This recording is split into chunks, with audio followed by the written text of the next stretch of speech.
This is a rare chance to get inside the World Trade Center site, and now I can really find out the state of the development, just the sheer size and scale of this operation. It's hard to believe it's been 8 years, and we're still at this stage. The last remnants of the actual site is being torn down right there. Tower 3 is right next to it. Yeah. And then in that corner, Tower 4 is being built. This is all going to be covered in about 3 weeks, 4 weeks with a new deck. And this will be pretty much street level. The World Trade Center site is relatively simple in concept. A 16-acre square with 4 sides that can clearly be seen. But that's when the difficulties begin, because different parcels of the site are owned by different people and will be developed at different stages and speeds. And the money to pay for it all is coming from different sources, which is why the man I'm going to visit up in the office there, Larry Silverstein, knows all about the problems. I am one of the most frustrated people you're going to speak to. At 78 years of age, my frustration is total because I've been at this, trying to get this place rebuilt since 9/11. What we're dealing with here is a disaster. The project is totally at risk. It is going at a snail's pace. The port has suggested completions that go way out into 2036 or whatever. It makes no sense to me at all. Whatever the buildings finally look like, and I know to some extent this happens in every major construction project, but there can't be too many that have as much World Trade Center Tower 2. It's not just a few papers, it's pages of it. Just about every twist and turn, from the insurance claim, through to who owns which bits, to who was going to develop which bits. Even now you're still in arbitration over vast areas of this. Well, in point of fact, we have finally gotten disgusted with the pace of activity or inactivity. Port had certainly obligations with respect to delivery of infrastructure so that we could build our buildings.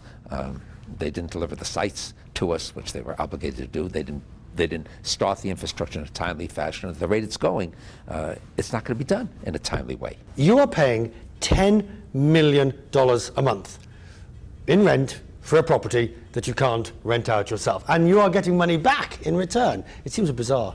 $300,000 a day they're paying us is to cover the rental that we have to pay them. It's just a wash. It's absolutely a wash. So there's no benefit to us whatsoever. Look at the detail on this. I mean, you can't even read what some of these are. It was about 6 weeks before 9/11 we acquired the World Trade Center. And of course, disaster followed thereafter. But nevertheless, we faced the reality, and the reality was we had an obligation under the documents we had signed to rebuild to rebuild in the event anything would happen. Is this the most important project that you've been involved with? Clearly. There's nothing that has captured the public's imagination and attention to the extent that the rebuilding of the Trade Center has. And to have this responsibility is enormous, and I feel it. That's why I'm pressing as avidly as I am to move this arbitration process forward so that the decisions can be made as to who's right, who's wrong. Ultimately, my hope and my prayer is that in a time frame that gets there, 2014, 15, and 16, so that in 6, 7 years from today, at that point I'll be 85, 86, whatever.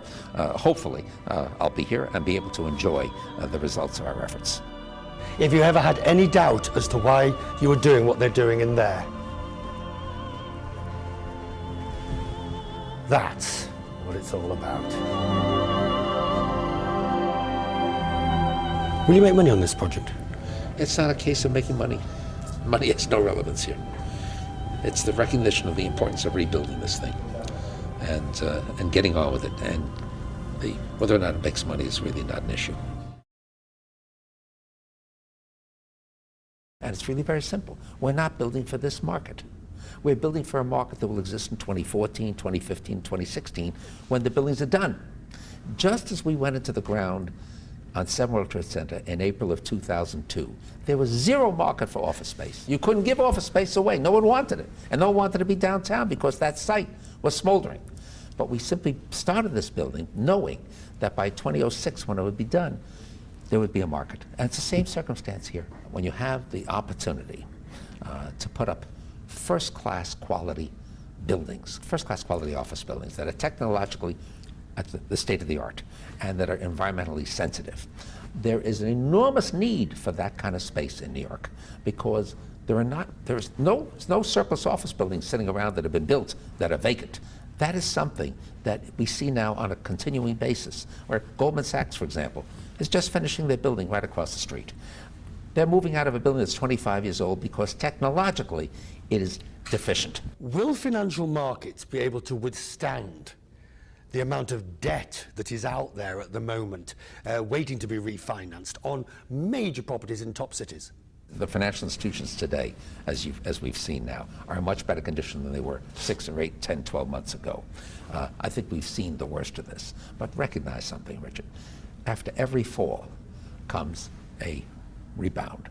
And the rebound we're going to be seeing, if not in 2010, we'll see it in 2011, 2012, 2013. The world comes together again. It always has, and it will this time as well. It's happened so many times. In my lifetime, it's happened so many times. In fact, we're in the market looking for investment opportunities on a continuing basis because we feel this is a very good time to buy. And it is, because we're buying at rates that are much reduced, at costs that are much reduced.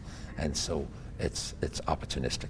And there's huge amounts of capital in the world available for investment opportunities here in New York and elsewhere. And they're going to be taking advantage of that.